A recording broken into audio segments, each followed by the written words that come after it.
Hello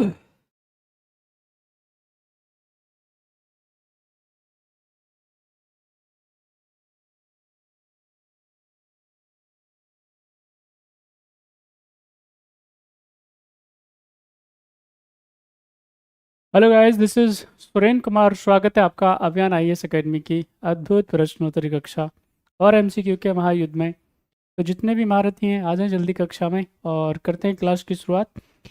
आज बात करेंगे भाई डिफरेंट डिफरेंट जो पॉलिटिकल साइंस पे। आज हम पॉलिटी की बात नहीं करेंगे, पॉलिटिकल साइंस की बात करेंगे, ईरान राजनीतिक विज्ञान के बारे में बात करेंगे, तमाम विचारधाराओं की बात करेंगे। मैं उससे बनने वाले जितने भी सवाल जो हैं उनको यहाँ पे हम लोग डिस्कस करेंगे। तो जल्दी आ जाओ सारे बच्चे और करते हैं फिर क्लास की शुरुआत। स्वागत है आप सबका भाई, अंकुश, मधु, याचिका, प्रियंका, भावना, सारे महारथी जो जो कक्षा में हैं सबका स्वागत है। बताओ कैसे हैं आप सब और कैसी चल रही है आपकी पढ़ाई बढ़ाई। मेरी आवाज़ आ रही है? कमेंट कर दीजिए प्लीज़। सभी बच्चे जो जो कक्षा में हैं, सारे महारथी रिप्लाई कर दीजिए, एक बार कमेंट कर दीजिए क्या आप सुन पा रहे हैं। और हालचाल भी मुझे शेयर कर दीजिए। सब ठीक? वाह, आवाज़ आ रही है भाई? नहीं आ रही? ज़रा बताओ। सुन पा रहे हैं भाई लोगों? चलिए, शुक्रिया भाई, धन्यवाद। थैंक यू, शुक्रिया, धन्यवाद आप सबके लिए, आपने हमको बताया। चलिए, तो बिना देरी के हम हमारी क्लास को स्टार्ट करते हैं। देखिए, खास सवाल यहाँ पे आपसे पूछने वाले हैं, एग्जामिनेशन के पॉइंट ऑफ व्यू से इम्पोर्टेंट है। और आप सब जानते हैं कि ऐसा वैसा कुछ पूछा नहीं जाएगा, जो रेलेवेंट होगा आपके एग्ज़ाम के पॉइंट ऑफ व्यू से खास होगा, इम्पोर्टेंट है और एग्ज़ाम में आने वाला होगा, उसी को क्या किया जाएगा, इधर हम लोग शामिल करेंगे। ओके, सो क्वेश्चन नंबर 1 आपकी स्क्रीन पे, आंसर करें सारे बच्चे। ये लीजिए, क्वेश्चन नंबर 1 आपकी स्क्रीन पे है, आप आंसर करें। नमस्कार भाई अंजलि जी, आपका स्वागत है। चलिए, फटाफट फटाफट आंसर करें और बहुत ध्यान से देखिए। ये जो क्वेश्चंस हैं बहुत ही शानदार क्वेश्चंस हैं और ओबियसली बात है, आप समझ लीजिए कि एग्जामिनेशन में यहाँ से सवाल आपको मिलने वाले हैं, काफ़ी मदद मिलेगी। ठीक है, मैं ये नहीं कहूँगा कि डायरेक्ट क्वेश्चंस जो है आपको यहाँ से पूछे जाएंगे, लेकिन हाँ, ये ज़रूर समझ लीजिए अच्छे से कि यहाँ से सवाल बनेंगे बनेंगे, ये आपको मदद करने वाले हैं। चलिए, अब आंसर करो जल्दी से, क्या है सही आंसर क्वेश्चन नंबर 1 का। आपको बताना है निम्न में से किस देश का संविधान लिखित नहीं है। जल्दी बताइए सारे बच्चे। Which of the following countries does not have a written constitution. Comment करिए जल्दी से सभी बच्चे, सभी कर्मवीर जो जो कक्षा में हैं। चलिए बताइए जल्दी से क्या है सही आंसर। देखिए यहाँ पे जिन जिन बच्चों ने जवाब दिया है, देखिए यहाँ पे समझ लीजिए, जब हम बात करेंगे किसके बारे में, कॉन्स्टिट्यूशंस के बारे में, संविधानों के बारे में जब चर्चा करेंगे तो कॉन्स्टिट्यूशन को समझ लीजिए। तो पहली बात तो ये समझ लीजिए, कॉन्स्टिट्यूशन होता क्या है, संविधान क्या होता है। तो संविधान किसको कहते हैं, संविधान होता है रूल बुक। ठीक है कि नहीं, क्या होता है, एक रूल बुक होता है जिससे किसी देश की कानून और व्यवस्था चलाई जाती है। ठीक है, उसका पूरा अच्छे और बढ़िया तरीके से, सिस्टमेटिक तरीके से सरकारों का गठन प्रशासन चले, तो उसको बोलते हैं संविधान। ठीक है कि नहीं। अब संविधान जो होते हैं बेसिकली दुनिया में क्या होते हैं, दो प्रकार के होते हैं। एक तो होता है भाई रिटन कॉन्स्टिट्यूशन, है ना, एक तो होता है रिटन और एक होता है अनरिटन या नॉन रिटन। ठीक है कि याद रखना है आपको। एक तो होता है लिखित और एक होता है अलिखित। अब लिखित का मतलब क्या होता है, सारे के सारे जितने भी प्रोविजंस हैं वो सब क्या होते हैं, मेंशन्ड होते हैं, डॉक्यूमेंट फॉर्म में होते हैं। ठीक है कि नहीं। अनरिटन में क्या होगा, या तो वो व्यवहार में है, यानी या तो वो किस में है, वो प्रैक्टिकली उनको क्या किया जाता है, फॉलो किया जाता है। ठीक है कि नहीं, व्यवहार में, या फिर क्या है, वो लगातार चलन में आ जा चुके हैं। ठीक है कि नहीं, तो उनको लिखने की आवश्यकता थी नहीं। जैसे हमारे यहाँ पे क्या है, यहाँ थूकना मना है, यहाँ कूड़ा डालना मना है। बात समझ में, हर बात को लिखना पड़ता है, इसकी क्या ही जरूरत है भाई। समझदारी का आलम ऐसा होना चाहिए कि आपको ये तमाम चीज़ें खुद से ही आनी चाहिए, लेकिन दीवारों पे लिख दिया जाता है ना। और कई जगह पे तो ऐसे लिखा जाता है डैश डैश, और यहाँ पे ये मत कर, तो उसको क्या होता है, समझ लीजिए कि बड़ा मुश्किल होता है ना। जिन चीज़ों के लिए मना करते हैं वही सब लोग जानबूझ करके करते हैं। तो अपने यहाँ पे थोड़ा अलग है।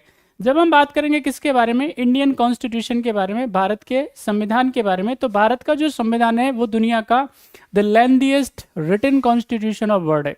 यानी भारत का जो कॉन्स्टिट्यूशन है दुनिया में सबसे लंबा लिखित संविधान है।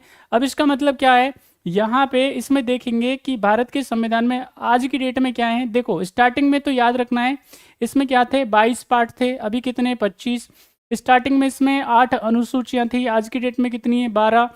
स्टार्टिंग में इसमें 395 आर्टिकल थे, आज की डेट में कितने 470 प्लस आर्टिकल्स हैं, ठीक है कि नहीं। एक प्रियम्बल है और इसमें क्या किया गया है, इसमें लंबा वक्त भी लगा है, लगभग 3 साल के आसपास इसमें लगे, 2 साल 11 महीने 18 दिन हमारे संविधान को क्या है बनने में लगे हुए। इसके बहुत सारे रीजन है, बहुत सारे फैक्टर्स हैं, कारण हैं, जो हम सुबह की क्लास में बताएं, आज ही बताएं, जाकर के जरूर देख लेना सारे बच्चे। ओके, तो ये क्या है बेसिकली नॉन रिटन और अनरिटन में क्या है ध्यान रखना है आपको, सॉरी रिटन और अनरिटन में क्या है डिफरेंसेस हैं। अब यहाँ पे ऑस्ट्रेलिया का जो संविधान है वो क्या है लिखा हुआ है, स्पेन का लिखा हुआ है, फ्रांस का लिखा हुआ है, ठीक है कि नहीं। तो यहाँ पे न्यूजीलैंड का जो संविधान है कॉन्स्टिट्यूशन है वो लिखा हुआ नहीं है। साथ ही साथ में आप देखेंगे जैसे इजराइल है उसका भी कॉन्स्टिट्यूशन नहीं लिखा हुआ है, कनाडा का कॉन्स्टिट्यूशन नहीं लिखा हुआ है, सऊदी अरेबिया का कॉन्स्टिट्यूशन नहीं लिखा हुआ है। तो very important, very very important, UK United kingdom की अगर हम बात करेंगे तो उसका कॉन्स्टिट्यूशन भी लिखा हुआ नहीं है। तो अच्छे से याद होना चाहिए आप सारे बच्चों को, इसमें गलती नहीं होनी चाहिए। यहाँ पे जब हम बात करेंगे न्यूजीलैंड के बारे में भाई, तो न्यूजीलैंड की और इम्पोर्टेंट बातें हम लोग कर लेते हैं। यहाँ पे क्या है, यहाँ सारे बच्चों को अच्छे से पता होना चाहिए, यूनिटरी पार्लियामेंट्री क्या है सिस्टम है। यहाँ पे एकात्मक क्या है सरकार है, और साथ ही साथ में सरकार का गठन होता है, ठीक है, प्रधानमंत्री का अपॉइंटमेंट होता है, लेकिन यहाँ पे क्या होता है राजतंत्र है बेसिकली, है ना। बहुत ही बढ़िया देश है, कहाँ का है यानी पैसिफिक ओशियन के अंदर ये पड़ेगा। और साथ ही साथ में अगर हम बात करेंगे तो लगभग इसमें लगभग इसकी जो पॉपुलेशन है वो लगभग 40 लाख के आसपास है। बढ़िया खेल कूद के मामले में अच्छा देश है, ठीक है। तो राइट आंसर इसका क्या हो जाएगा न्यूजीलैंड। चलिए नेक्स्ट क्वेश्चन आपकी स्क्रीन पे आंसर करेंगे, जल्दी जल्दी बताइए क्या है सही जवाब। नमस्कार भाई कटारिया साहब, आपका स्वागत है, स्वागत है आपका भाई पीयूष जी, नमस्कार। क्वेश्चन आपकी स्क्रीन पे आंसर करिए जल्दी से। निम्न में से किसने राज्य को एक आवश्यक बुराई माना है, फटाफट से बताएं। Who among the following has considered the state as a necessary evil? क्या है जल्दी आंसर करिए सभी महारथी। इनमें से बताना है आपको कौन एक हैं जो राज्य को एक आवश्यक बुराई मानते हैं, राज्य होना ही नहीं चाहिए। बात समझ में आई। राज्य का मतलब होता है दुख, राज्य का मतलब पनिशमेंट, राज्य का मतलब तकलीफ। कमेंट करो जल्दी से क्या है सही answer. Jeremy Bentham, Thomas Paine, James Mill और J.S. मिल। चलिए ये तो एक ही हो गया है, खैर जल्दी जल्दी बताएं क्या है सही आंसर है। सभी जल्दी जल्दी जवाब दे दो भैया, बहुत बढ़िया, शाबाश। आपको बताना है इनमें से कौन एक स्टेट को, राज्य को आवश्यक बुराई मानता है, नेसेसरी ईवल मानता है। तो इसका जो सही आंसर है वो है, ध्यान रखना है, थॉमस पेन, ठीक है कि नहीं। तो यहाँ पे थॉमस पेन की बात करेंगे तो ये क्या है, एक ब्रिटिश अमेरिकन फिलोसोफर है, ठीक है, राइटर है और पॉलिटिकल थिंकर है। तो वो क्या मानता है, इसको मानता है राज्य को एक आवश्यक बुराई, क्योंकि जहाँ पे राज्य होगा इसमें क्या हो जाएगा, क्योंकि ये व्यक्ति जो है थॉमस, अगर हम बात करेंगे पेन के बारे में तो ये क्या है, ये व्यक्तिवादी है, ठीक है। इंडिविजुअलिस्ट जो थ्योरी होती है हम उसको व्यक्तिवाद बोलते हैं। तो ये व्यक्ति को जो सबसे ज़्यादा महत्व देता है, ठीक है कि नहीं। व्यक्ति को जो ज़्यादा महत्व देगा वो क्या नहीं करेगा, समाज को, राज्य को महत्व नहीं देगा, इंपॉर्टेंस नहीं देगा। बात समझ में आई। अब जैसे मान लेते हैं किसी को लव मैरिज करनी है, किसी को क्या करना है, प्रेम विवाह करना है। अब प्रेम विवाह में तो दो ही व्यक्ति चाहिए होते हैं, एक लड़का चाहिए होता है ना, और एक लड़की चाहिए होती है। बात समझ में आई भाई। अब इसमें लड़का लड़की को क्या होगा भैया, ब्याह करना होगा। अब इसमें घर वाले रोए, दुखी हों, तंग हों, परेशान हों, इनको कोई फर्क नहीं पड़ेगा। बात समझ में आई। यहाँ पे लड़का भूल जाएगा, लड़की भूल जाएगी कि भाई मेरे माँ बाप ने मेरे लिए क्या किया है। यहाँ पे वो भूल जाएंगे कि मेरे रिश्तेदारों ने मेरे लिए क्या किया, उन्हें फर्क नहीं पड़ता। माँ बाप के साथ क्या तकलीफ होती है, घर वालों के साथ क्या तकलीफ होती है, सोसाइटी के साथ क्या तकलीफ होती है, वो अपना जो है ब्याह शादी करके निकल लेंगे, और जो घर वाले वो आराम से पड़ोसियों से सुने, है ना, ऐसे ऐसे ताने सुनने पड़ते हैं, उनको तकलीफ झेलनी पड़ती है। तो वो तमाम चीज़ें जो है व्यक्तिवाद में क्या होती हैं, जो है नहीं ध्यान रखी जाती है, सिर्फ व्यक्ति अपने बारे में सोचता है। ठीक है, तो भाई ये व्यक्तिवाद कई बार क्या होता है, बहुत ज़्यादा खतरनाक हो जाता है। अगर लिमिटेड रहे तो ठीक है, लेकिन अगर ये एक्सट्रीम पे पहुंचता है तो ये क्या करता है, हानि पहुंचाने का काम करता है। तो यहाँ पे ये जो थॉमस पेन है, ये व्यक्ति को वरीयता देता है, इंपॉर्टेंस देता है। जैसे ही व्यक्ति को वरीयता दी जाएगी, सोसाइटी और साथ ही साथ में जो परिवार है उसको क्या कर दिया जाएगा, हाशिए पे लेकर के जाया जाता है, उसको ज़्यादा इंपॉर्टेंस नहीं दिया जाता। ठीक है, तो यहाँ पे इसलिए क्या है, उसका ऐसा मानना है, थॉमस पेन का ये सोच है, उसका मानना है कि इससे क्या होता है, जो व्यक्ति है उसकी स्वतंत्रताएं जो होती हैं, उनकी जो उसकी जो उन्मुक्तताएं होती हैं, वो जो करना चाहता है, वो जो बनना चाहता है, उसकी जो सुख है बेसिकली उसको कॉम्प्रोमाइज किया जाता है यहाँ पे। तो इसलिए क्या है, वो राज्य को क्या मानता है, आवश्यक बुराई मानता है, राज्य होना ही नहीं चाहिए। राज्य का मतलब क्या होता है, तकलीफ, दुख, एक्सटॉर्शन और ये तमाम तरह की चीजें। Okay, according to Thomas Paine, right answer is B. Next question आपकी स्क्रीन पे आंसर करेंगे सारे बच्चे, फटाफट बताएं, सही आंसर बताना है। क्वेश्चन नंबर 3 का क्या होगा सही जवाब, जल्दी जल्दी आंसर और फिर आगे बढ़िए। बोलो भाई, आधुनिक उदारवाद के बारे में निम्नलिखित में से क्या सही है, जल्दी बताएं और आगे बढ़ें। राज्य के प्राधिकार के विरुद्ध व्यक्ति को स्वतंत्रता प्रदान करता है, समूह के महत्व को मान्यता प्रदान करता है, राज्य की सीमित भूमिका का समर्थन करता है, और कमजोरों की रक्षा के लिए राज्य विनिमय का समर्थन करता है। जल्दी बताइए फटाफट से, आपको बताना है आधुनिक उदारवाद के बारे में, जल्दी बताएं सभी बच्चे जो कक्षा में हैं, करो आंसर भाई।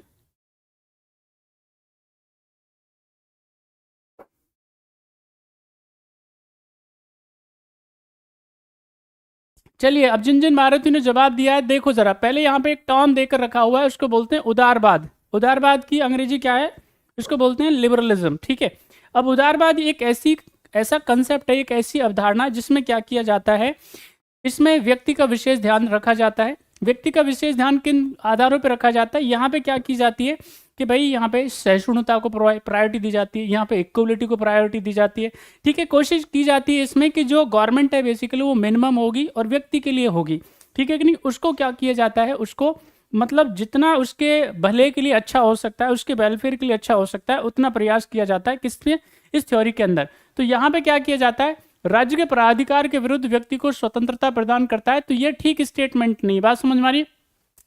यहाँ पे क्या रहेगा, यहाँ पे स्टेट तो रहेगा ही रहेगा, उसके विरुद्ध नहीं दी जाती है, उसके कॉपरेशन किया जाएगा।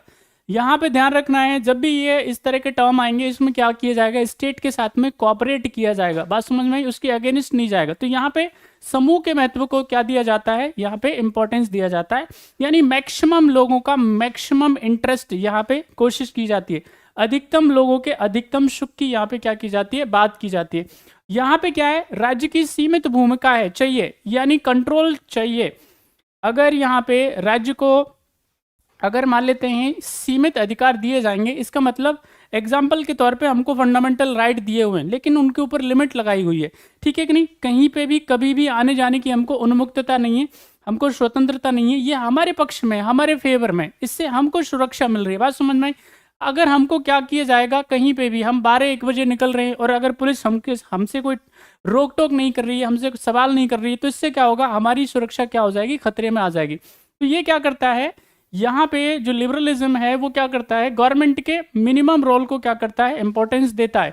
यहाँ पे कमजोरों की रक्षा की बात नहीं की जाती है। तो दोनों स्टेटमेंट सही है, 2 and 3 आर द राइट। यहाँ पे अगर कहीं पे लिखा हुआ है, हाँ 2 and 3 is the right answer. चलिए नेक्स्ट क्वेश्चन आपकी स्क्रीन पे, जल्दी जल्दी आंसर कर दें, क्या है सही जवाब, फटाफट फटाफट बताएं, आगे बढ़ें। क्वेश्चन आपकी स्क्रीन पे है, बताना है जॉन लॉक का योगदान मुख्यतः किस रूप में है, जल्दी बताइए, आगे बढ़िए, जल्दी जल्दी बताइए क्या है सही जवाब। सहमति सिद्धांत, सीमित सरकार, निगम निकाय के रूप में राज्य का सिद्धांत, राज्य की जैव अवधारणा, क्या है सही आंसर। क्वेश्चन नंबर आपकी स्क्रीन पे है 4।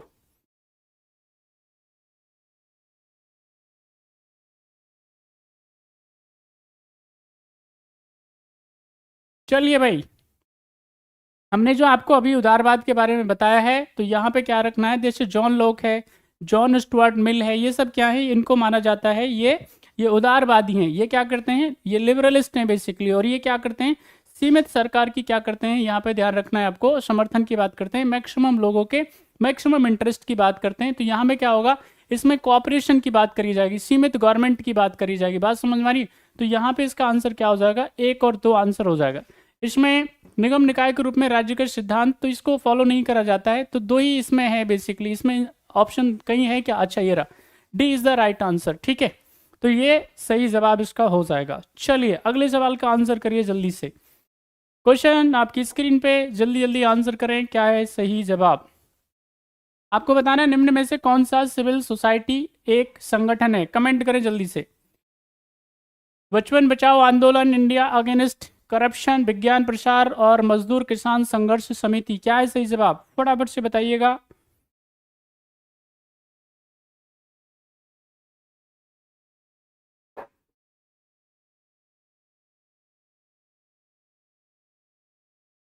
चलिए भाई जल्दी बताइए, which of the following is a civil society organisation, इनमें से बताना है कौन सी इसमें से सिविल सोसाइटी ऑर्गेनाइजेशन है। कमेंट और आगे बढ़ जाएं। चलिए जिन जिन मारुतियों ने जवाब दे दिया है जरा देख लेते हैं। जय हिंद भाई निखिल, नमस्कार, स्वागत है आपका सर। चलिए देखिए, यहाँ पे जब हम बात करेंगे किसके बारे में, सिविल सोसाइटी के बारे में, ठीक है कि नहीं। तो यहाँ पे जब हम सिविल सोसाइटी की बात करेंगे तो ये किसके लिए है, ये सोसाइटी के बेटरमेंट के लिए है। जितनी भी बहुसंख्यक जनसंख्या है उसकी आवाज़ उठाने के लिए क्या किया जाता है, सिविल सोसाइटी का हमारे यहाँ पे कंसेप्ट आता है। सिविल सोसाइटी ऐसा समझ लीजिए एनजीओ टाइप, ठीक है कि नहीं। यहाँ पे ये रजिस्टर्ड तो होती हैं लेकिन क्या है, प्रॉफिट के लिए वर्क नहीं करते। जैसे एनजीओ वर्क नहीं करते हैं प्रॉफिट के लिए, वैसे ये भी क्या है, प्रॉफिट के लिए वर्क नहीं करते हैं, समाज की बेहतरी के लिए, समाज के अपलिफ्टमेंट के लिए, ठीक है कि नहीं, समाज और शानदार हो, ठीक है नहीं, सभ्यताओं का क्या हो, विकास हो, उसके लिए क्या करती हैं, ये काम करती हैं। अब जैसे यहाँ पे जब हम बात करेंगे बचपन बचाओ मूवमेंट के बारे में, तो इसकी जो शुरुआत होती है हमारे देश में कब होती है, 1980 के अंदर होती है। और इसको शुरू करने वाले हैं, हमारे देश की नाक कहे जाते हैं, श्री कैलाश सत्यार्थी साहब। कैलाश सत्यार्थी साहब जो हैं इसकी शुरुआत 1980 में करते हैं। और अभी तक लाखों लोगों को, सॉरी लाखों बच्चों को क्या किया जा सका है, ठीक है, उनको प्रोस्टिट्यूशन से, उनको बैगिंग से, ठीक है, अलग अलग जितने भी आप कह सकते हो कि बच्चों के भविष्य को बर्बाद करने वाले, उनकी ज़िंदगी को ख़राब करने वाले जितने भी एक्टिविटीज़ थे उन सब से क्या किया गया है, उनको जो है बचाया गया है। ठीक है, उनको अलग अलग तरीके से उनकी किडनैपिंग्स होती थी, उनसे अलग अलग घृणित कार्य करवाए जाते थे, उन सब से क्या है, उनको बचाया गया है। किसने, कैलाश सत्यार्थी साहब का क्या है यहाँ पे, ये बचपन बचाओ आंदोलन जो है उसने इसको क्या किया है, काम किया है। और आप जानते हैं कैलाश सत्यार्थी को क्या मिला है, इस बचपन बचाओ मूवमेंट के लिए ही उनको क्या मिला है, शांति के नोबेल से क्या किया गया है, सम्मानित किया गया है। ठीक है कि नहीं। इसके अलावा यहाँ पे बात करेंगे इंडिया अगेंस्ट करप्शन के बारे में, तो 2011 में आप सब जानते हैं, क्योंकि हमारे देश में करप्शन का बोलबाला ज़बरदस्त है और अभी भी इसमें कमी नहीं आई है। लेकिन इसमें क्या किया जाता है, जैसे कि दिल्ली के मुख्यमंत्री माननीय केजरीवाल जी जो है वो इसके क्या थे, एक मेंबर थे, अन्ना हजारे साहब इसके मेंबर थे, योगेंद्र जी जो है बेसिकली वो भी क्या थे, इसके मेंबर थे, और भी कई महानुभाव थे जो कि क्या थे, इंडिया अगेंस्ट करप्शन इस आंदोलन के क्या थे, प्रणेताओं में इनके माने जाते हैं। और दिल्ली में जो सरकार अभी आज की डेट में बनी हुई है वो इसी करप्शन अगेंस्ट प्रोग्राम से ही बनी हुई है। ठीक है कि नहीं। यहाँ पे जो हम बात करेंगे मजदूर किसान संघर्ष समिति के बारे में, तो ये क्या है, जैसे बेसिकली इसका जो अगर हम अगर क्षेत्र की बात करेंगे, कार्य क्षेत्र की बात करेंगे तो राजस्थान है, लेकिन सबसे ज़्यादा ये जानी जाती है किसके लिए, आरटीआई के लिए, राइट टू इन्फॉर्मेशन।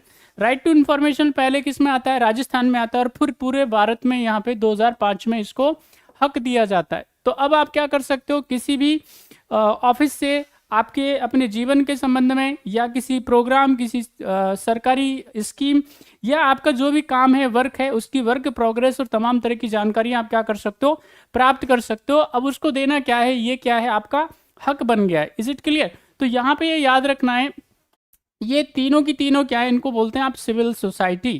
तो राइट आंसर इसका क्या हो जाएगा, सी। नेक्स्ट क्वेश्चन आपकी स्क्रीन पे, चलिए आंसर करें जल्दी से, क्या होगा सही जवाब। Question number question number 6, EV Ramaswamy Periyar निम्न में से किस दल में सबसे पहले शामिल हुए, जल्दी बताइए।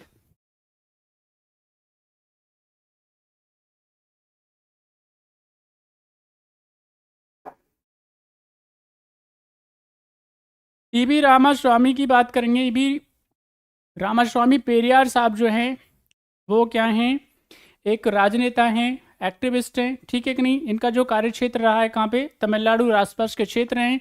सबसे पहले क्या होते हैं, ये नेशनल कांग्रेस में क्या करते हैं, एज ए मेंबर भर्ती होते हैं, सदस्य। 1919 की बात है ये। और उसके बाद में कांग्रेस की बहुत सारी एक्टिविटीज से क्या होते हैं, ये काफ़ी परेशान होते हैं, दुखी होते हैं। और उसके बाद में वहाँ से क्या कर देते हैं, कांग्रेस से त्याग पत्र दे देते हैं। कब, और 1925 की बात है। 1925 में क्या कर देते हैं, ये कांग्रेस को जो है छोड़ देते हैं। और उसके बाद में अपनी खुद की पार्टी बनाते हैं, उसका नाम है द्रविड़ कगड़म। और द्रविड़ यानी डी के पार्टी बनाते हैं, और उसके बाद में उसी को क्या है आगे चलाते हैं। तो सही आंसर क्या है इसका, इंडियन नेशनल कांग्रेस में सबसे पहले क्या होते हैं, वो भर्ती होते हैं। अरे वाह, स्वागत है भाई आपका मनप्रीत बाबू, नमस्कार। लोग चोरी छुपे आ जाते हैं ऐसे ऐसे ही। चलिए नेक्स्ट क्वेश्चन आपकी स्क्रीन पे, आप जवाब देंगे फटाफट से, क्या है सही आंसर। श्रीमान, हम आपको पहले ही नमस्कार नमस्ते कर चुके हैं। चलो आंसर करिए जल्दी। क्वेश्चन नंबर 7 का जवाब बताइए, क्या है सही जवाब। नमस्कारम श्री गुरु। करिए आंसर करिए जल्दी, क्या है सब, जवाब दो फटाफट से। आपको बताना है निम्न में से किसने भारतीय पूंजीवाद का वर्णन धर्मशाला पूंजीवाद के रूप में किया है, पता है फटाफट से। इनमें से किस महारथी ने भारतीय पूंजीवाद को यानी इंडियन कैपिटलिस्ट को क्या कहा है, कैपिटलिज्म को धर्मशाला पूंजीवाद कहा है, जल्दी बताएं किसने कहा है। बी के आर बी राव, जय भगवती, अमर्त्य सेन और राज कृष्णा। क्या है सही जवाब। Who among the following describe Indian capitalism as Dharamshala capitalism, क्या है सही जवाब, जल्दी जल्दी बताइए भाई फटाफट। और आज कमेंट करके बताना 10 में से किसके कितने क्वेश्चन सही हुए थे। चलो भाई,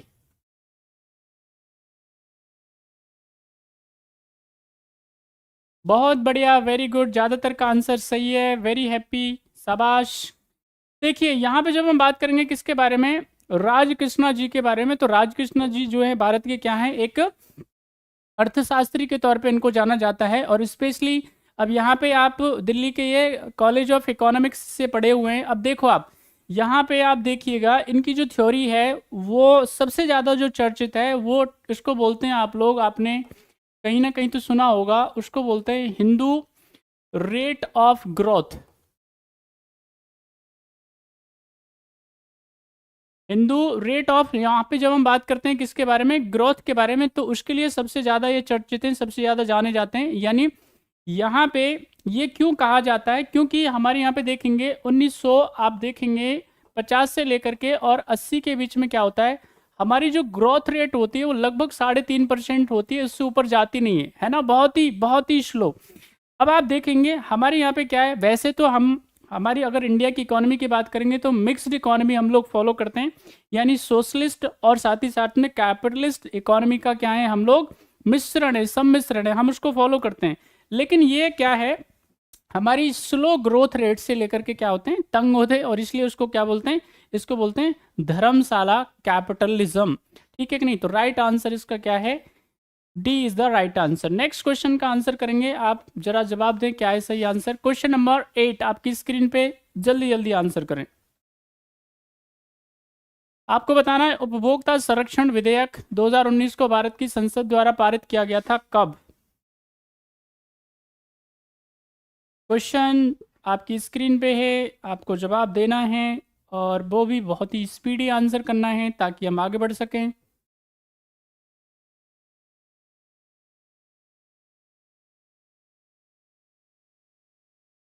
Consumer Protection Bill 2019 was passed by Parliament of India on date 13 July 2019, 25th July 2019, 6 August 2019 and 9 अगस्त 2019। क्या है जल्दी जल्दी बताइए। कंज्यूमर प्रोटेक्शन बिल कब पास होता है।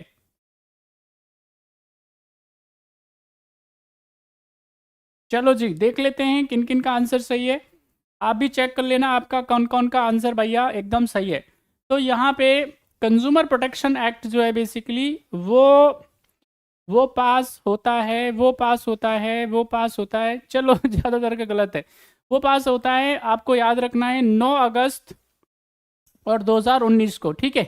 9 अगस्त 2019 को क्या होता है, ये पास होता है और इसको क्या किया जाता है, इसको इम्प्लीमेंट किया जाता है जुलाई 2020 में, ठीक है। अब ये क्या करता है, देखो उसमें मेन बातें बता देता हूँ। वैसे हमने इसके बारे में खूब डिस्कस किया है, अलग से एक इस पर लेक्चर पड़ा हुआ है, जाकर के देख लेना। यहाँ पे जब हम बात करेंगे कंज्यूमर प्रोटेक्शन एक्ट के बारे में, 1986 में ये पहली बार ही आता है। अब यहाँ पे कंज्यूमर प्रोटेक्शन एक्ट और 2019 की अगर हम बात करेंगे तो इन दोनों में फ़र्क क्या है, दोनों में फ़र्क क्या है वो आपको ज़रूर पता होना चाहिए। अल्टीमेटली क्या है, दोनों का मकसद क्या है, दोनों का मकसद है जितने भी उपभोक्ता हैं, कंज्यूमर्स हैं, उनको शोषण से बचाना, उनके हक जो हैं, उनके अधिकार जो हैं, उनको क्या करना, संरक्षण प्रोवाइड करना, उनको प्रोटेक्शन प्रोवाइड करना। ये क्या है, इसका एक्चुअली में मकसद है। अब यहाँ पे एक जो चीज़ इसके अंदर है वो क्या किया गया है, यहाँ पे CCPA की स्थापना इधर की गई है, ठीक है कि नहीं, सेंट्रल कंज्यूमर प्रोटेक्शन अथॉरिटी की इसमें क्या की गई है, स्थापना की गई है इसके अंदर। और क्या किया गया है, दायरा बढ़ाया गया है। यानी यहाँ पे अगर हम बात करेंगे, ठीक है कि नहीं, डिस्ट्रिक्ट लेवल पे, तो यहाँ पे डिस्ट्रिक्ट लेवल पे जो जितने भी मामले होंगे वो अप टू 1 करोड़ है ना, यानी 0 से लेकर के लगभग 1 करोड़ रुपए तक के जितने भी मामले विवाद होंगे, चाहे वो सर्विस से संबंधित है या वो किसी माल सामान से, तो वो देखेगा कौन, डिस्ट्रिक्ट। यहाँ पे 1 करोड़ से लेकर के और 10 करोड़ जो है बेसिकली उस पर स्टेट कंज्यूमर फोरम क्या करेगा, फैसला लेगा। इसके अलावा यहाँ से 10 करोड़ से ऊपर ऊपर जो है बेसिकली वो सेंट्रल कंज्यूमर फोरम इसको देखेगा, ठीक है। और यहाँ पे और क्या इंपॉर्टेंट बात, यहाँ पे जितनी भी ई कॉमर्स की बात होती थी उसको क्या कर लिया गया, इसमें शामिल कर लिया गया है। अच्छा, इसमें एक और प्रोविजन जो है बड़ा खास है, बड़ा इंपॉर्टेंट है। यहाँ पे क्या किया गया है, आर्बिट्रेशन को भी इसमें रखा गया है। यानी अगर कोई भी उपभोक्ता और कोई भी सर्विस प्रोवाइडर अगर मान लेते हैं आपसी सहयोग से, आपसी सहमति से अगर वो विवादों का निपटान या डिस्प्यूट को रिड्रल्सल कराना चाहता है तो वो उसके पास वो भी रास्ता रहेगा। बाकी और अधिक जानकारी आपको चाहिए तो जाकर के वीडियो पहले से पड़ा हुआ है, जाकर के देख लीजिएगा। सही जवाब इसका क्या हो जाएगा, D is the right answer. Next question आपकी स्क्रीन पे, आंसर करें जल्दी, फटाफट फटाफट आंसर करो। आपको बताना है भारतीय विदेश नीति के आधारभूत तत्वों को उनके अस्तित्व में आने के अनुसार बताना है, जल्दी बताइए। आपको बताना है गुजराल डॉक्ट्रिन के बारे में, पंचशील के बारे में, लुक ईस्ट पॉलिसी के बारे में और भारत सोवियत मैत्री संबंधों के बारे में। जल्दी जल्दी बताइए भाई, थोड़ा फास्ट।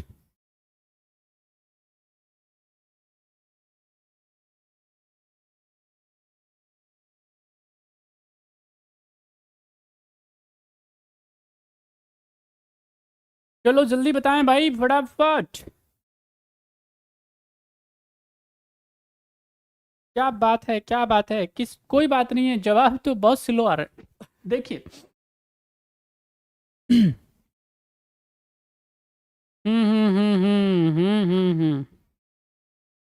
चलो देखो भाई, यहाँ पे आप देखेंगे इधर क्या है, एक तो गुजराल डॉक्ट्रिन दे के रखा हुआ है, पंचशील दे के रखा हुआ है, लुक ईस्ट पॉलिसी दे के रखी हुई है और भारत सोवियत मैत्री संबंध यानी इंडो सोवियत फ्रेंडशिप ट्रीटी। तो ये जो है बेसिकली 4 बात दे के रखे हुए हैं। अब जरा आपने कौन सा जवाब दे दिया है, ओ हो, चलो देख लेते हैं भैया। अच्छा, डी आंसर दे रहे हैं आप। चलो देखते हैं, देखिए यहाँ पे जब हम बात करेंगे पंचशील के बारे में तो पंचशील आते हैं कब, अप्रैल और 1954 के अंदर। यानी यहाँ पे क्या है, हमारे भारत देश के प्रधानमंत्री महोदय पंडित जवाहरलाल नेहरू और चाइना के राष्ट्रपति महोदय, उसके बीच में क्या होते हैं, याद रखना है, पंचशील का जो सिद्धांत है उसको साइन किया जाता है। 2-3 इंपॉर्टेंट बात जरूर याद रख लें, 5 के 5 सिद्धांत तो अभी हम, क्योंकि क्लास लंबी हो जाएगी। तो एक तो इसमें क्या है, हर कंट्री की ये ड्यूटी है, स्पेशली भारत और चाइना की, कि वो क्या करेंगे, जो हमारी सीमा है उसका क्या करेंगे, सम्मान करेंगे। अपने जितने भी मामले हैं, आपसी मामले, उसको आर्बिट्रेशन के माध्यम से आपस में ध्यान रखना है, बीच बचाव से क्या कर सकते हैं, उसको सॉल्व कर सकते हैं। एक दूसरे के मामलों में किसी प्रकार का इंटरफेरेंस करेंगे नहीं। बात समझ में आई? सॉवरेनिटी का खास ध्यान रखेंगे। तो ये कुछ इंपॉर्टेंट बातें किसकी, पंचशील की, ठीक है कि नहीं। अब यहाँ पे क्या दिया जाता है, हिंदी चीनी बाई बाई का नारा दिया जाता है, लेकिन क्या करते हैं चाइनीज हमको धोखा दे देते हैं, है नहीं, हमारी पीठ में खंजर भोंकने का काम करते हैं। 1962 में क्या कर देते हैं, अटैक कर देते हैं, और वो भी बिना बताए, और उसके बाद में खुद ही अटैक कर देते हैं। और जब हमको थोड़ा सा, अभी जब उनकी कुटने की बारी आती है, उसके बाद में वो क्या कर देते हैं, युद्ध विराम, कि अब नहीं लड़ रहे हैं ना। इट इज जस्ट लाइक कि अगर आप किसी के साथ में खेलने जाओ और किसी का बैट है, तो पहले क्या करता है, बैटिंग वो करता है ना, और आप लगातार 1-2 घंटे से बॉल फेंकने में लगे हुए हैं, उसके बाद में एट ए टाइम कह रहा मैं अब नहीं खेल रहा। तो चाइना का भी ऐसा ही रहता है, जब पिटने की बारी आती है उसके बाद में ऐसे ही कहता है कि अब नहीं खेल रहा। तो क्या कर सकते हैं ऐसे आदमियों के लिए, है ना, उनको पता है कि भाई मार तो खाएंगे ही खाएंगे। एनीवे, यहाँ पे दूसरा जब हम बात करेंगे तो फ्रेंडशिप ट्रीटी होती है 1971 में हमारी किसके साथ में, और ये 20 साल के लिए होती है ना। मित्रता की संधि होती है किसके साथ में, रशिया के। हर मामले में यहाँ पे ये स्पष्ट कहा जाता है कि रशिया के ऊपर अटैक भारत के ऊपर अटैक माना जाएगा, और भारत के ऊपर अटैक रशिया के ऊपर अटैक माना जाएगा। सुख दुख में साथ देंगे एक दूसरे का। तो ये ट्रीटी इधर हो रही है। इधर गुजराल डॉक्ट्रिन की जब हम बात करेंगे तो पड़ोसी के साथ में संबंधों को बेहतर करने के लिए सिद्धांत लेकर के आया जाता है, और बड़ा शानदार सिद्धांत होता है। यानी एक तरफा छूट देने की बात इसके अंदर की जाती है, ठीक है। वन साइडेड फेवर, यहाँ पे भैया तुमको जैसे रहना है रहो, कोई दिक्कत नहीं है, हम तुमको हर मामले में सपोर्ट करने वाले हैं। और यही हम लगातार अभी मालदीव के साथ में कर रहे हैं। मालदीव को हम लगातार सपोर्ट देते हैं, है ना, हर तरफ से, हर प्रकार से। मालदीव को, बांग्लादेश को, नेपाल को, श्रीलंका को, हम हर संभव उनको क्या करते हैं, हेल्प करते हैं। फिर भी पता नहीं क्यों चाइना की तरफ चले जाते हैं, और जब वहां से धोखा मिलता है फिर इधर आ जाते हैं। तो क्या कर सकते हैं, अभी मालदीव जो है उसी रास्ते पे है। लेकिन हाँ, 2-3 दिन में उसको समझ में आ गया कि भाई काम अगर चलेगा तो इधर से चलेगा, है ना, काम चलेगा तो ताऊजी से चलेगा, नहीं तो नहीं चलेगा। तो गुजराल जो डॉक्टर ने बेसिकली वो आता है 1997 के अंदर, ठीक है कि नहीं। यहाँ पे आई के गुजराल क्या होते हैं, बेसिकली विदेश मंत्री होते हैं। तो वो इस सिद्धांत को लेकर के आते हैं। लुक ईस्ट पॉलिसी जो है वो कब आ रही है भाई, 1992 के अंदर आ रही है। लेकिन एक और टर्म है एक्ट ईस्ट पॉलिसी, तो वो आ रही है आपके पास 2014 में मोदी साहब की गवर्नमेंट के साथ में, ठीक है। अब यहाँ पे क्या है, जितने भी दक्षिण पूर्वी अगर एशिया के जो देश हैं उनके साथ में सहयोग बनाना, यानी जो जो अमेरिका के क्या है सहयोगी देश हैं, ठीक है, आसियान कंट्रीज हैं, उनके साथ में क्या करना, बेसिकली उनके साथ में दोस्ताना संबंध करना, स्ट्रेटजिक रिलेशन, उनके साथ में बिजनेस को, व्यापार को, ट्रेड को बढ़ाना, यही बेसिकली इसमें मकसद था। और जैसे ही हमारी नई गवर्नमेंट आती है वो क्या करती है, एक सिद्धांत देती है जिसको 4C बोलते हैं। ये एक तो कल्चरल पार्टनरशिप, साथ ही साथ में कॉमर्स पार्टनरशिप, इसके अलावा यहाँ पे देखेंगे कि कनेक्टिविटी पे ज़्यादा ध्यान देना, और साथ ही साथ में क्या करना, कनेक्टिविटी के अलावा यहाँ पे जो जितने भी क्या हो सकते हैं बिजनेस व्यापार के मामले हो सकते हैं उनको बढ़ाना। तो ये क्या था, बेसिकली इसका मकसद था। तो इसमें से जो आंसर है उसको चुन लीजिए आप।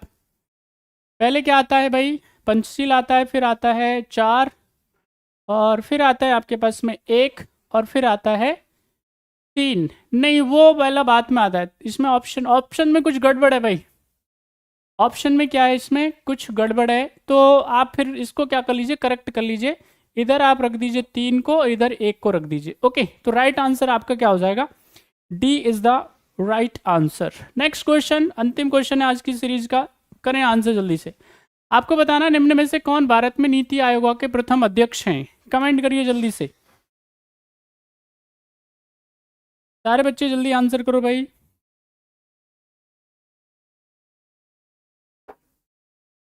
नीति आयोग के जरा बताना है आपको प्रथम अध्यक्ष कौन है। अमिताभ कांत, नरेंद्र मोदी साहब, अरविंद पानगढ़िया और मनमोहन सिंह। सही जवाब क्या है,